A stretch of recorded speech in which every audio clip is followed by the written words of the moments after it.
We've had some real heroes lately that have put us in a position that we are, and that will continue to lead us over the next couple of years towards that final step of final legalization.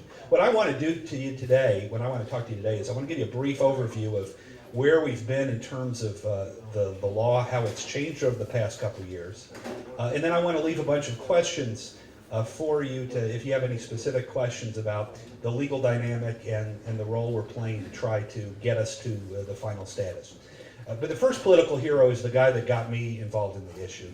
And if you're from Kentucky, you're going to recognize the name Gatewood Galbraith.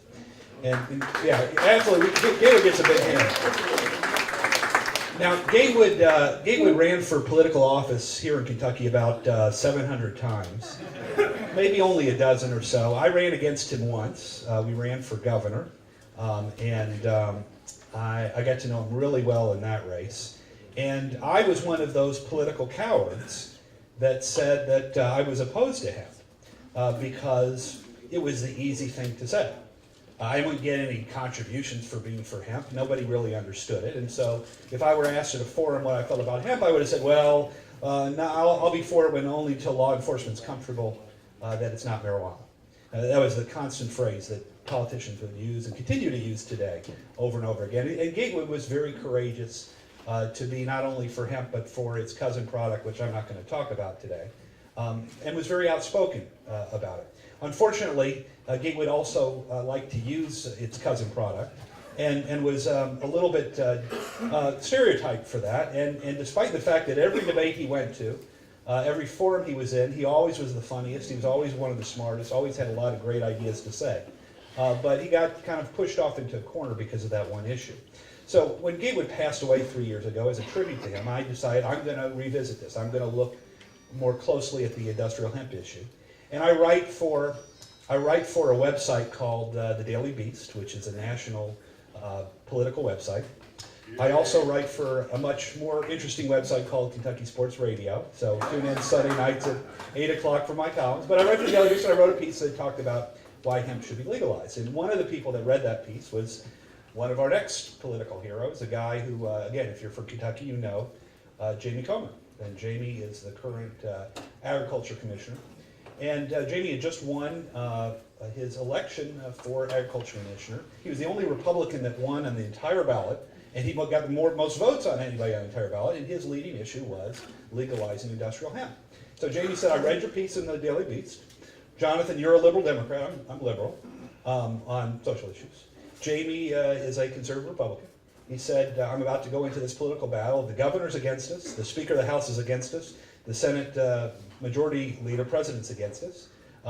Will you help kind of cover my liberal Democratic flank and go on TV shows with me, help me lobby? I said, sure, Jamie, and we have no chance of winning, but you know, now that I'm out of politics, I don't care about winning. It'd be fun to play ball. Well, what Comer did over the next 3 months was really unprecedented. I mean, generally, when you have a controversial issue in politics, it takes a few years to start getting some traction.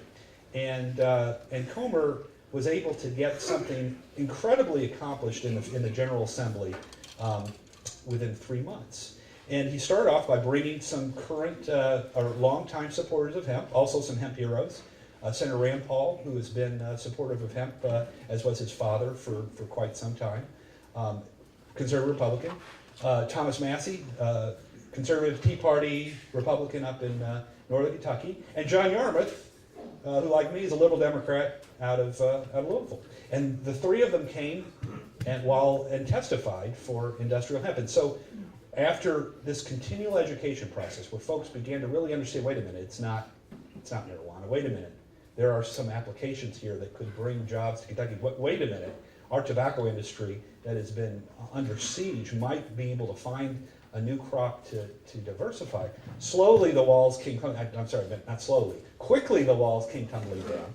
And within that 3-month period, you had complete opposition towards near unanimous votes in the House and the Senate, and it was signed by the governor. So we had in the state law that said if they ever legalize it on the federal level, you can start growing it here. Okay, that's a big if you ever legalize the federal level, because again, for 75 years it had been illegal on the federal level. So the next step was Comer and I went to Washington. And I got this great picture of me and Comer and John Boehner. And I showed the picture of me and John Boehner to all my liberal Democratic friends. And he's actually tan. He's not orange in person. So, it's the tan.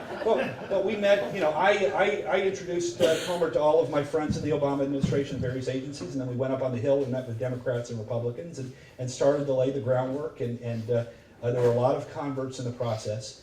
But the biggest convert, the person who is the ultimate hero right now, and the person that's going to be the hero going forward on this, is Senator Mitch McConnell. Now, for those of you who know me, and again, I just told you I was a liberal Democrat, it is often difficult for me to say that Mitch McConnell is a hero. We're on opposite parties, we disagree on most issues. But when it came to hemp, Senator McConnell was originally concerned about the law enforcement application. But he started to read about it, he talked to Comer, he talked to Rand Paul, he started to understand all these farmers came in. Brian Furnish, who is the head of where did Brian go? He's the chairman of the Hemp Commission there, he's back there, and a good Republican, been a lobbyist past, would speak to him, and McConnell saw a lot. And McConnell said that this is going to be a priority. And so he took his general counsel, a guy named Russell Coleman, who was a former FBI agent, kind of buttoned down, conservative Republican, one of these serious law enforcement types. Of course, I'm sort of making fun of him because he's right back there. He's the other overdressed guy in the room. And said to Russell, listen, this is a legacy issue for me. I'm concerned about coal. I'm concerned about other issues. I want to see this happen. So what McConnell and his crew, Russell, did, they said, listen, we got to find some vehicle to fix this. And they wanted to go for full legalization. Unfortunately, there weren't enough people up there that had seen the light. So what they did is they took this farm bill and they said, okay, we're going to negotiate a way to get started in states like Kentucky that had legalized hemp. There were like 7 of them. Colorado was another big one. And they worked some language into the farm bill in section 7606, for those of you following at home, that provides for the ability of universities and state departments of agriculture to do pilot projects. And McConnell, because he was so powerful, he was the Senate minority leader there, was able to get it on there, convince his colleagues who were worried about pot, that this wasn't pot, that this was hemp, and ultimately the farm bill passed. Hooray! So that means we can grow hemp in Kentucky, right? Everybody agrees. The letter of the law says very clearly pilot project. So Commissioner Comer's office and Adam and Doris, have you spoken yet? You'll be hearing from Adam Watson and Doris Hamilton in a second from Commissioner Comer's office. Okay, we're getting ready. We're going to start doing these pilot projects. Let's import the seed. Seed comes into Louisville, and the DEA says, wait a minute, you can't bring that seed in the country. And we were like, we just passed this farm bill that says we can put that seed. And they said, no, it doesn't say anything about your ability to import seed. So, Commissioner Comer's lawyers went to court, and a group that I head up called the Kentucky Hemp Industry Council, I'm their general counsel. We all went to court. And we went before a judge, Judge Hayburn. Judge Hayburn has been around for a long time. There was a law firm that was called Brown, Todd, and Hayburn, and when he left, it got called Frost, Brown, and Todd, and that's my law firm, so I continue to call it Frost, Brown, and Hayburn. And I brought along one of my partners who had actually practiced law with Judge Hayburn for 20 years prior to that, and we went to court 3 different times. And the first time it was to get the seed in the country. And the second time it was to let the universities be able to do this. And the third time, and this is the fun part, we wanted to be able to, the commissioner wanted to be able to contract with private farmers to be able to grow the seed on their land.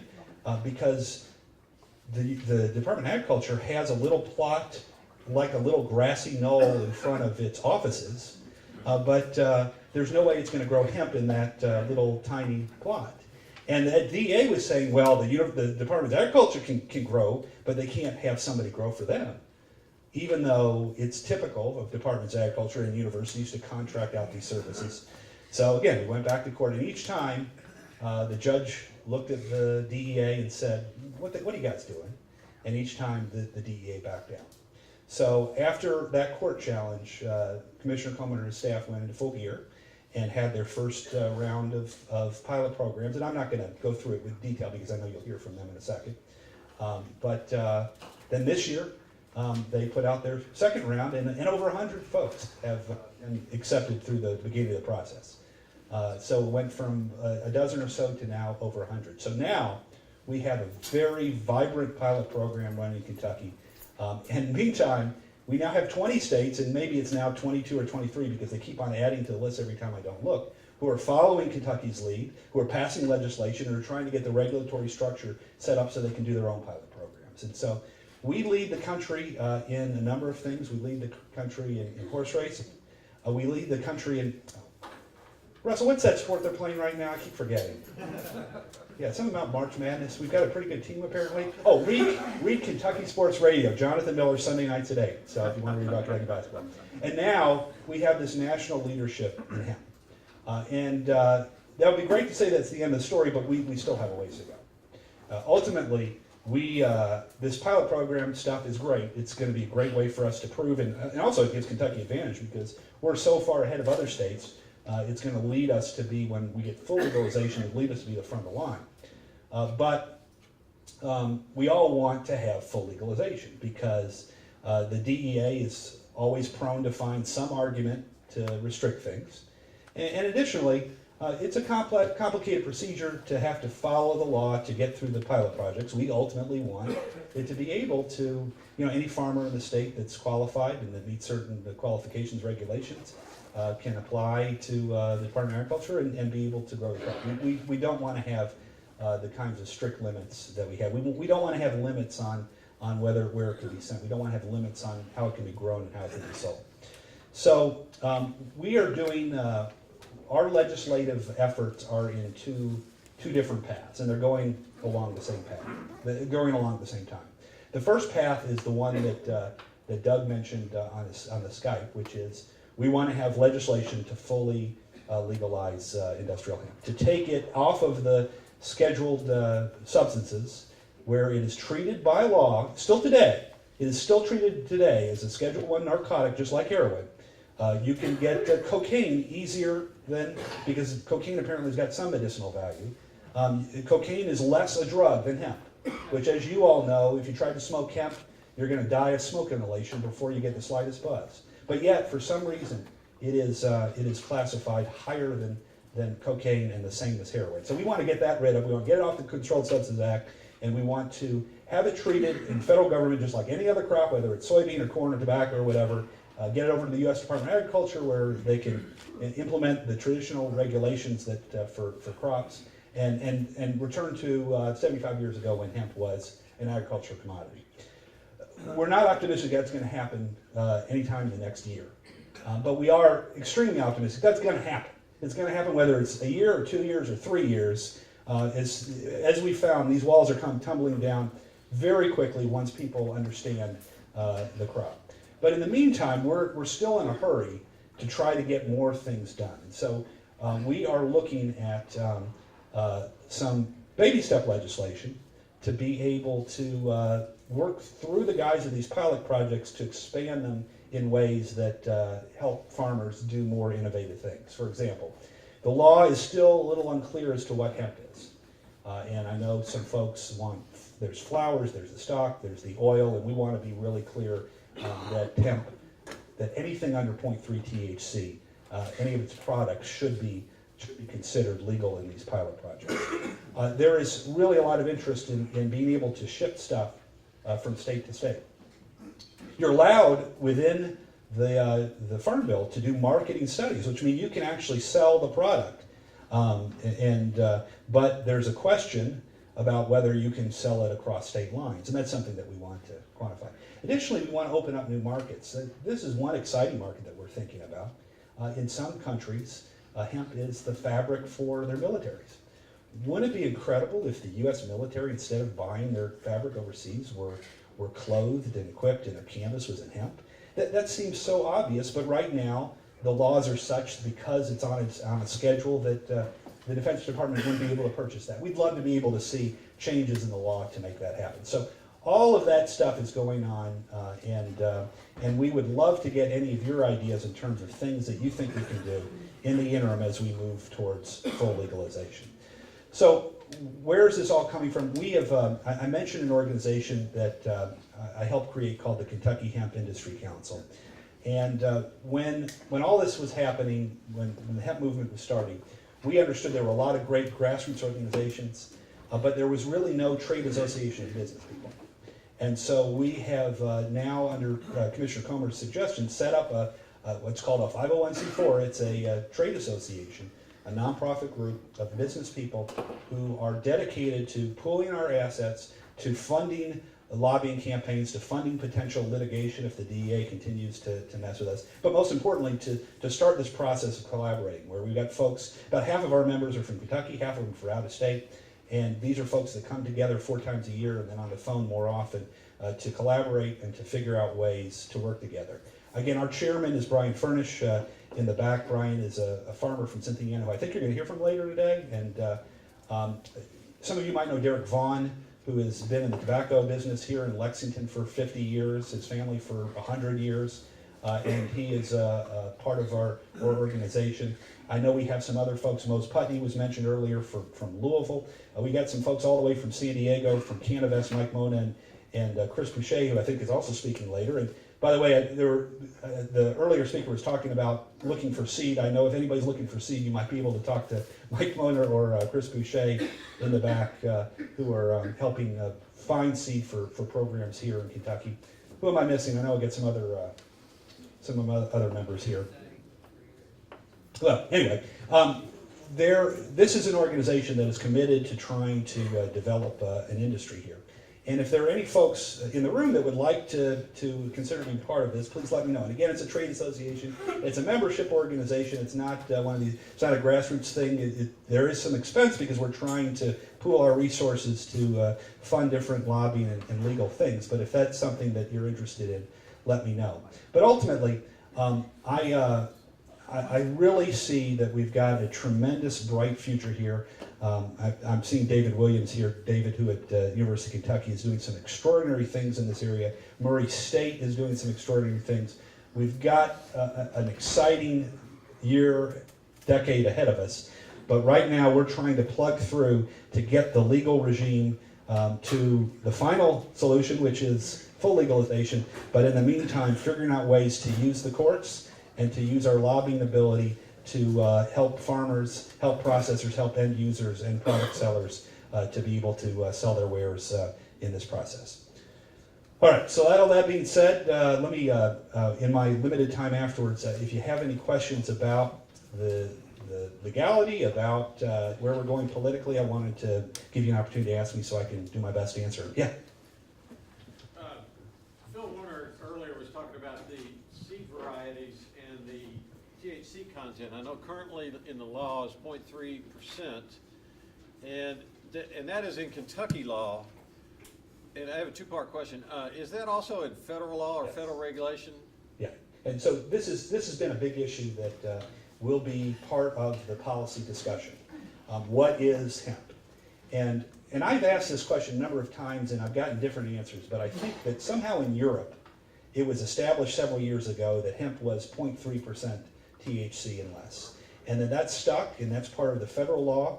And Kentucky's not allowed to do anything less restrictive than federal law, so Kentucky had to build into its state law what the feds provided. However, I know Commissioner Comer recognizes this as well, a lot of policymakers, that that is an issue that we need to revisit, because sometimes you bring in the seed and it's 0.3 or 0.2, and then you put it in the land, and because of the soil, whatever, it goes up to 0.5, and then that becomes illegal. And so what do you do with that? So that is an issue that's in process. There is certainly a desire to figure out what the right ceiling is. We don't want it to be 3% because then it gets to be marijuana.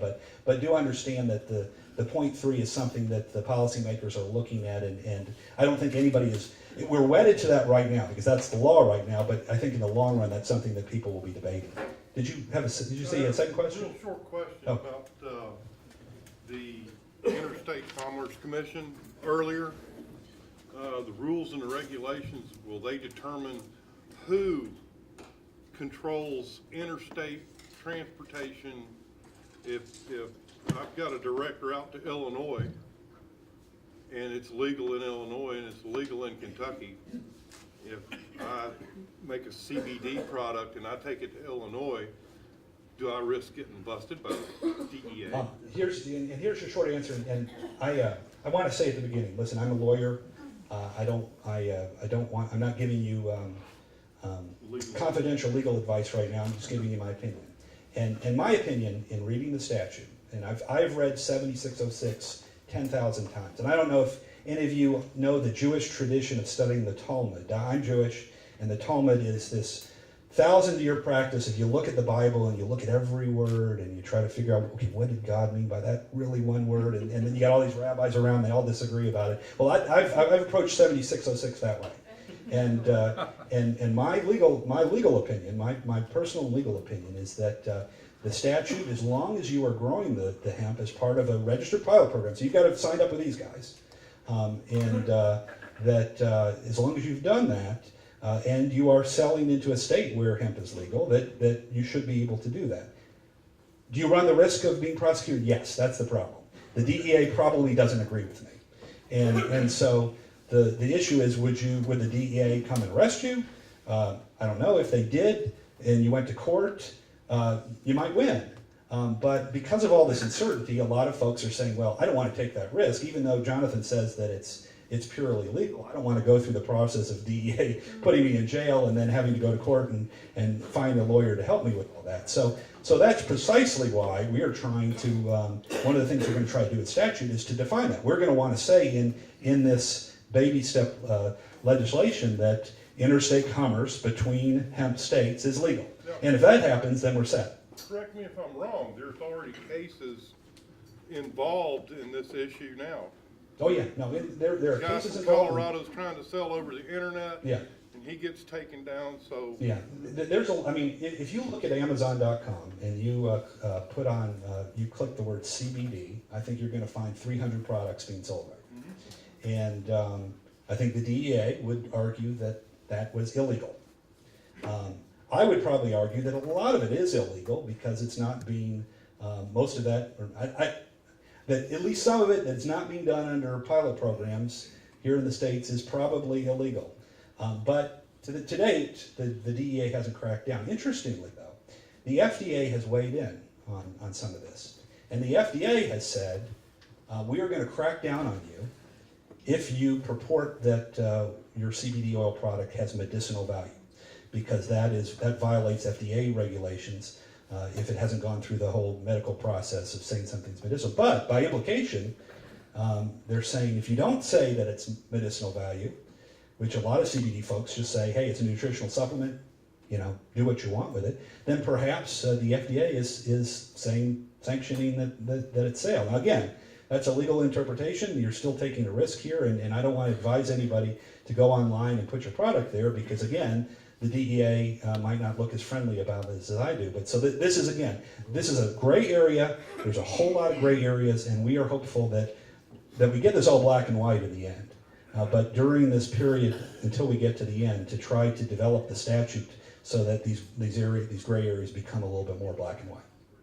Yeah. Is there any talk in all your experience here about regionalizing the marijuana production from the hemp production so that we don't have the pollen problem? So this is a really interesting question about marijuana and hemp and how they relate. There are a lot of people who are very supportive of hemp who are also very supportive of marijuana and who recognize the value of the connection. And again, personal opinion, I used to be against marijuana, and marijuana was an issue that Gateway Galbraith from the grave educated me about, and I'm now pro-legalization. However, there is I got a however in here. However, there are a number of people in the hemp community who are opposed to marijuana. And I'll include Commissioner Comer and Senator McConnell, and particularly people who might be for legalization of marijuana, but who recognize that we got a real opportunity with hemp, and we don't want to get these two issues crossed. And so there is our group, the Kentucky Hemp Industry Council, makes very clear efforts that we are not marijuana. And while there are people like me who are part of the group that support legalization, our focus is entirely on hemp. and entirely on products that are 0.3% THC or less. I believe that, I don't know how many years it's going to be, 5 or 10, whatever. This is a generational thing. When people my age and my kids' age or older, marijuana is going to be legal in this country. We know that's going to happen. But in this meantime, while we're trying to get hemp off the ground, our biggest challenge with a lot of conservative policymakers, both Republicans and Democrats, is they don't know the difference, or they don't think there's much of a difference, or they buy the argument that you can't tell the difference, which is one of the most fallacious arguments that we've been having to deal with for a while. So, as a group, and you might not support this, but as a group, our hemp group is focused on hemp, and we're not involved in anything that touches marijuana, because we want to get hemp out there first. Yes, sir. I would think that one of the areas where those two cross, correct me if I'm wrong, it seems like the biggest hurdle you have from hemp and also marijuana is the DEA. Okay? Yeah, and the You're trying to get at every step, both on hemp and on marijuana. Yeah. So my question is, what can we do collectively to try and get that change? Okay, so the great news for those of you who are from Kentucky, how many of you are from Kentucky? Are you mostly from Kentucky? Oh, but we got some people from out of state. The great news is that if you're from Kentucky, unless you're from the eastern part of the state, and I'm not going to mention names, but your congressman and your senator support hemp legalization. That's the good news. And not only that, but there are no two senators in the United States of America that are more supportive of hemp legalization than Mitch McConnell and Rand Paul. And again, hey, liberal Democrat Jonathan Miller is praising Mitch McConnell and Rand Paul, so that means something. So Andy Barr, who, if you're here in Lexington, is a huge hemp supporter, and we just met with him a few weeks ago. And again, Andy Barr is a conservative Republican, so if I'm praising these guys, they're good when it comes to this issue. But if you're out of state, you probably have got some educating to do. We've got these bills up in the Senate and the Congress that I think we've got like 60 co-sponsors of the House bill, maybe 70 by this point, but only like a half dozen or 7 or 8 senators, and we need to get those numbers up. We need to get 100 sponsors of the House. We need to get 20, 25, 30 sponsors in the Senate. So the most important thing that you can do is to contact your congressman and your senator and let them know how important this is, but also go up to see them and make sure that they understand, hey, I'm not a pot smoker here. Even if you are, hide it. But I'm a farmer, or I am a processor, and I want to make capitalist money by growing this. I might have been in the tobacco business. I might have been in some other business that wasn't working. And I see this business opportunity to create jobs in your state, Indiana, or Texas, or California. And so the most important thing you can do is to get involved in those kinds of efforts to lobby Congress and lobby citizens. And remember, we've got two paths. One is full legalization, which your senator or congressman might not be ready for, but they might support the baby steps legislation. They might say, okay, I'm not for full stuff, but I am for state-to-state stuff where hemp's legal. Or I'm not for everything, but I'd love to see CBD oil because I want to help kids that are suffering from epilepsy. And so when we get, slowly by slowly, getting those people on board is real helpful. And again, I don't want to be too much of a self-promoting here, although I am a recovering politician and self-promoting is in my DNA. That if you are in business and looking to join a trade association that is funding these kinds of lobbying efforts, please let me know because we'd love to have you as part of the KHIC. Yes, ma'am. We own a garden center, and historically, if somebody comes into our garden center and indicates they're growing marijuana, they get escorted to the door. We're having a hard time finding out what our policy needs to be on hemp growers. Do people need to, in order to actually converse with people about growing hemp, do people need to be approved by our Kentucky Department of Agriculture? Yeah, so this is absurd because we know that hemp, you can't smoke it, but the law is the law right now. And if you want to grow hemp, you've got to go through the Department of Agriculture. The great news is, again, in our Commissioner of Agriculture, Jamie Comer, no one's more supportive of this issue, period. And so they will bend over backwards, and again, you'll hear from Adam and Doris later, but they are doing everything they can to make this possible to have more and more people be part of this. But technically, if you go into your backyard and start growing hemp, the DEA could come in and put you in jail and treat you like you're selling heroin. I mean, it's crazy, but that's the law right now. So they have to be able to be registered with those guys to be able to do that. What about people that are looking to become consultants, which I'm not, by the way, but is there any kind of law about actually, for example, if somebody is a hemp grower wannabe, they're not registered with the Department of Agriculture, but they're hoping to be registered Right. next year. Is it legal to discuss hemp growing with those people? Oh, absolutely. We still got our First Amendment rights, and If you sell this product. right. So far. So now, selling product again we get into sales here. We get into the subject of is this part of a marketing study that has been approved by the Kentucky Department of Agriculture? Yeah, there's plenty of hemp products that you can sell, like a T-shirt or something that doesn't, isn't using viable hemp. It's way down the food. And the crazy thing about those hemp T-shirts is that that's enriching somebody in China or Canada or somebody else. So, but indeed, I mean, if you want to be able to do it here, the first thing is to go see those guys in the back, and they'll be able to figure out a way to help you. FYI, our policy is in order to discuss hemp production at our store, which is a garden center, so we feel like we have some liability. We want some good faith, somebody to show us that they have in good faith already contacted the Department Right. of Agriculture. That's it. Feeling that. That's a very wise thing. And let me add one thing about the legal structure here. If you are part of a registered pilot project with the Department of Agriculture, the federal law says, this is the Omnibus bill that passed at the end of last year. It was one of these overarching bills that did 5 million things. Rand Paul and Mitch McConnell attached this bill that said, the DEA cannot mess with these pilot projects. They can't spend a dime on these pilot projects. So if you're part of a pilot project and the DEA shows up at your door, let me know, or let the Department of Agriculture know, because they're violating their duty. Yeah, but what do you do? What happens if If you they do? show up at your door and, If you're a registered pilot project, you call Jamie Comer's office and no, I'll show them the paperwork. well, true. Yeah. I was gonna ask that question about the appropriations bill, it's the Massey amendment, but that basically says they have no money to go Right. after anybody. So that takes away, they have no money, they can't have a prosecutor to go to court. Can you touch on that, like what the actual meat of that is? Yeah. And again, you're right, it was Thomas Massey. I credited Paul and McConnell, but it was Congressman Massey that got that on there. But Paul and McConnell helped, so. I'm just praising all these Republicans now, so forgive me. Basically the DEA can't spend a dime prosecuting or doing anything to regulate hemp that is part of pilot projects. Again, if you have a customer coming in and growing in their backyard, the DEA technically could come after them. I hope they don't. There have been a lot of discussions up in Washington, and I'm hopeful that the DEA, everybody has their own rationale, their jurisdiction, but most people are good. And as this process goes, I'm very hopeful and confident that the DEA will start focusing on heroin and on meth and things that kill people.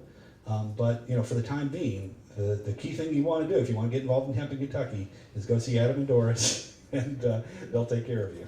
But that protection is only for a year, right? That's part of the appropriations legislation that ends after a year. Next Right, year. but again, that's one of these non-controversial things that I'm hopeful will continue to be renewed. Yeah, Craig? Yeah, I think, Jonathan, some of the information that was passed out in Colorado, passed their bill, that the governor of Colorado and the governor of Washington invoked the 10th Amendment. And I think the 10th Amendment here for the states that's already passed it, if we had a governor, this state didn't have a governor that stood up and invoked the 10th Amendment, that we would have, it would clear the air. And if you don't know the 10th Amendment, go back and read it, because we had a governor that swore to uphold the Constitution, and the 10th Amendment laid it waste because of the people voted it in. And if the people voted it in and the legislatures passed it, and we've got things going for us, then the federal government has no jurisdiction under the 10th Amendment. But the 10th Amendment has to be invoked by the governor or the people, because the Constitution is our document. And so the thing about it is, if we want to do something, we need to push the Constitution, just like Gatewood said. The Second Amendment has standing because there's people that's standing up and fighting for it. The First Amendment has standing for the freedom of speech and the freedom to get together. The 10th Amendment is laying it waste at our feet, and nobody's acting Yeah. upon it, not even us. And Do you that's- think the 10th Amendment would be a good thing for some of these states that may have a governor? I mean, I've spoken West Yeah. Virginia and talked to people up there that's tied with the governor, and I'm trying to get them to get the governor to invoke the 10th Yeah, no. Amendment and stand up for it. That way it clears the air. for I think, everything yeah, I we're think talking we have, we have a lot of, a lot of different legal venues to pursue. That's certainly one of them. And there are governors in other states that have been particularly focused on this issue. I just mentioned something about Colorado. Colorado has an individual who is their cannabis czar. His name is Andrew Friedman. He's 30 years old, and he makes me feel really old. And I've met with him a few times. And Colorado is really interested in helping change the federal dynamic, being an ally to Kentucky as we go nationally to try to change the federal. Let me mention though, I've been to Denver twice, and I booked my hotel through Expedia. And the first time I went was a month ago, and I showed up and they handed me the room key, and you know what number the room was? It was 420. Seriously. So I text the cannabis czar. I said, "You're not going to believe this. They put me in room 420." And he texted back and he said, "Every room is 420 in Denver." So I went last week, same hotel, same Expedia thing. I got to the desk. I saw her reaching for it. I said, "You are not going to pick that number." And she says, "Yeah, it's 420. And I told her the story, and she swore to me that it wasn't a setup.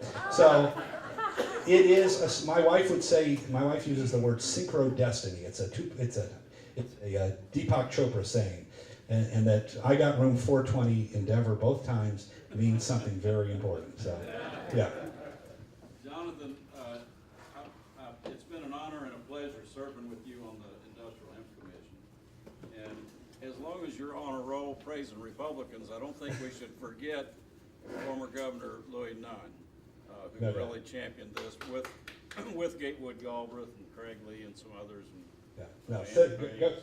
Governor Nunn, he rest in peace, was a very long time advocate. And I gotta put in a good word for. There are a lot of really good Democrats who have been fighting for this issue as well. And one of the neat things about hemp that I have found is that you've got this unusual coalition of liberal Democrats, and conservative Republicans, and Tea Party Republicans who have found some common ground. And I've gotten to be really good friends with Thomas Massey. Thomas, and again, Thomas is at you would consider the far right of his party, but I've learned, this guy's a brilliant guy, went to MIT. I love he drives a Prius with a Friends of Coal license plate. Think about that. And I really like Thomas is very consistent ideologically. I drive a hybrid without a Friends of Coal license plate. But it has been so heartwarming to see these kinds of alliances. And it is indicative that we're going to win. We've won so much so far, but we're going to win in the end. Hey, how much time do I have left, Josh? Do we need to wrap up? What? Yeah. You want me to wrap up now? Okay. Well, then I will shut up. And if you need to reach me, Josh knows how to reach me. I work at Frost Brown Todd in the Big Blue Building, and would love to work with you to help make this industry back to be the global leader like it was 75 years ago, and we're almost there. Thanks.